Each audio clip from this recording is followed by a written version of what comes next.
हमारे ऊपर प्रभु की कृपा है ये हम कैसे पहचाने। ये 8 लक्षण प्रकट होने लगते हैं जिसके ऊपर प्रभु की कृपा होती है। हमारे ऊपर प्रभु की कृपा है ये हम कैसे पहचाने, तो ये 8 लक्षण प्रकट होने लगते हैं जिस पर हरिजू की प्रियाजू की कृपा है। पहला, घोर अपराध करने वाले के प्रति भी दया की भावना, शांति पहला लक्षण है। भाव में भी पहले शांत भाव है।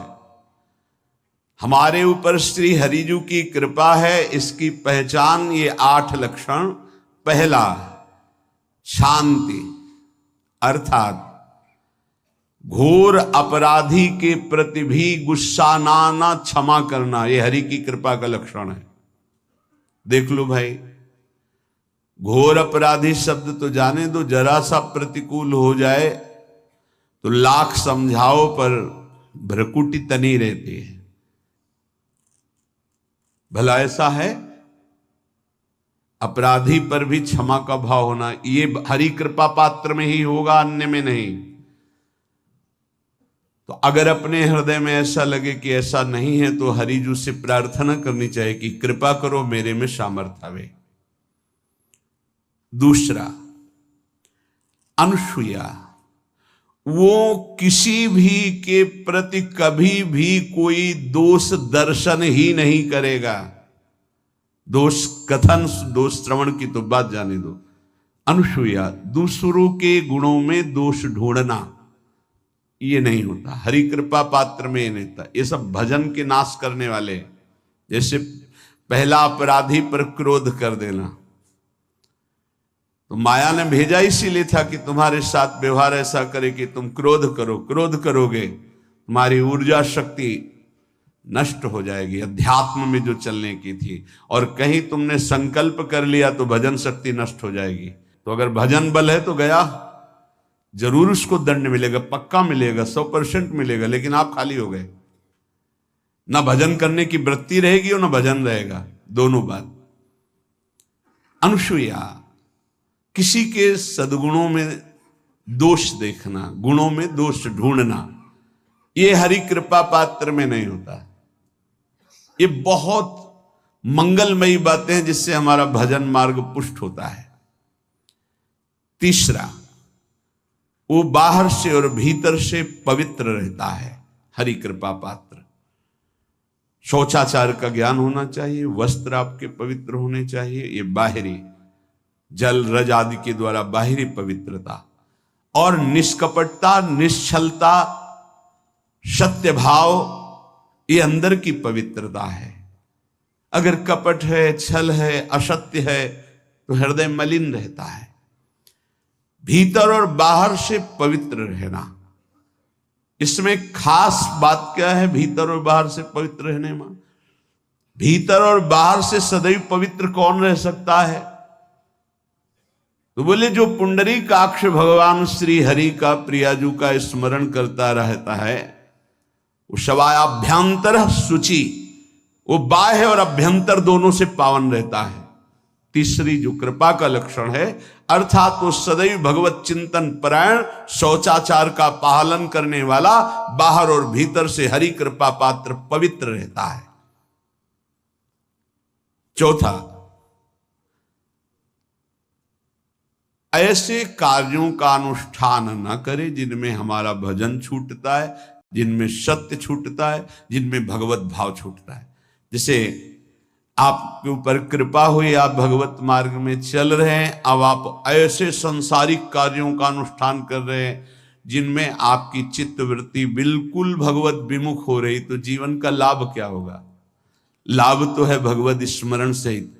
जैसे कल एक ने प्रश्न किया कि मैं खाता तो नहीं हूं लेकिन मांस की दुकान में मांस बेचता हूं, होटल आदमी, क्या उचित है? ये उचित कैसे हो सकता है? तुम और भी तो व्यापार कर सकते हो। जरूरी है धर्म का पालन करने की इच्छा करते हो, धर्म आचरण करते हो, ऐसा नहीं।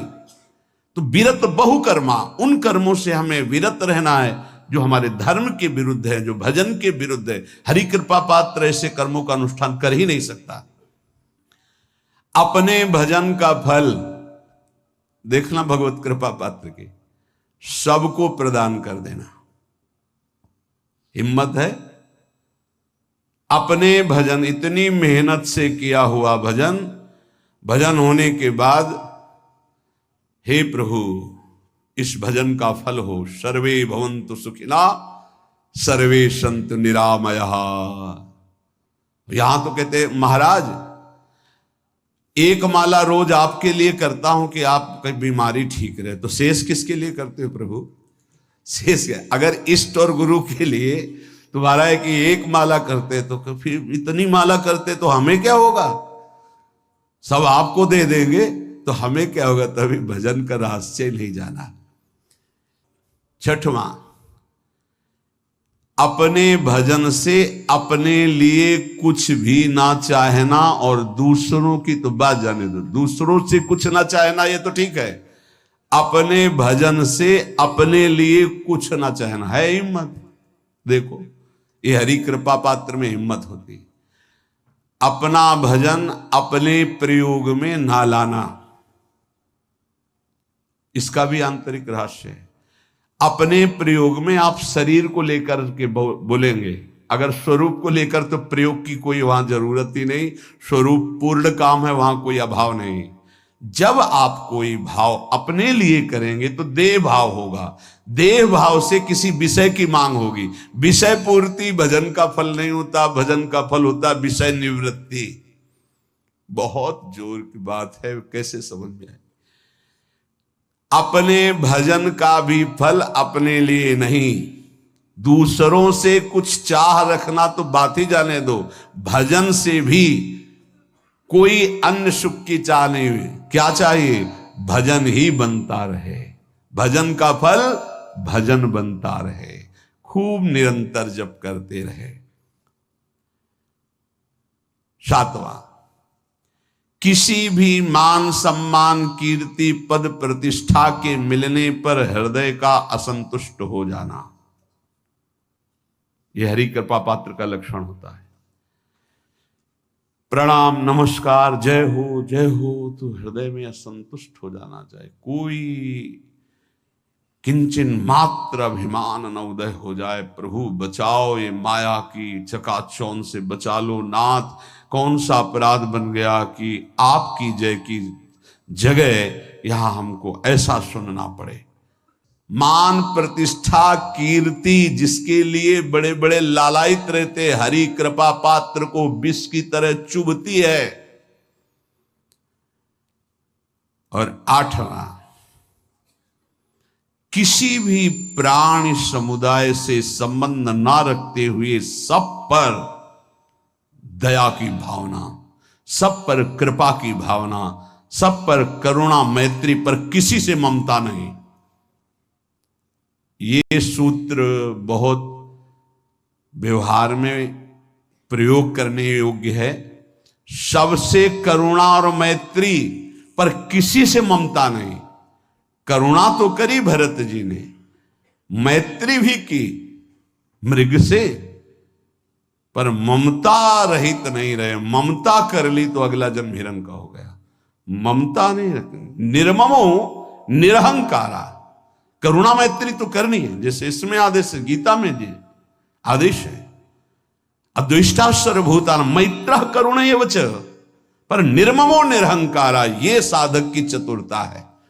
प्राणी मात्र पर दया कृपा करुणा मैत्री, पर ममता नहीं। ममता किसी से, और यहां करुणा मैत्री ये तो गायब हो गई, केवल ममता रह गई है। अपने शरीर से ममता, शरीर संबंधियों से ममता, विषय भोगों से ममता, यही जहर है। संबंध में ये ममता ही जहर है, विचारों में अहंकार जहर है, कर्मों में ये आसक्ति जहर है।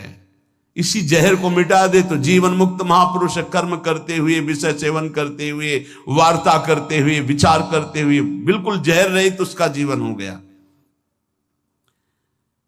तो ये 8 बातें हरि कृपा पात्र में होती हैं, इनको बार बार सुनना और हृदय में धारण करना।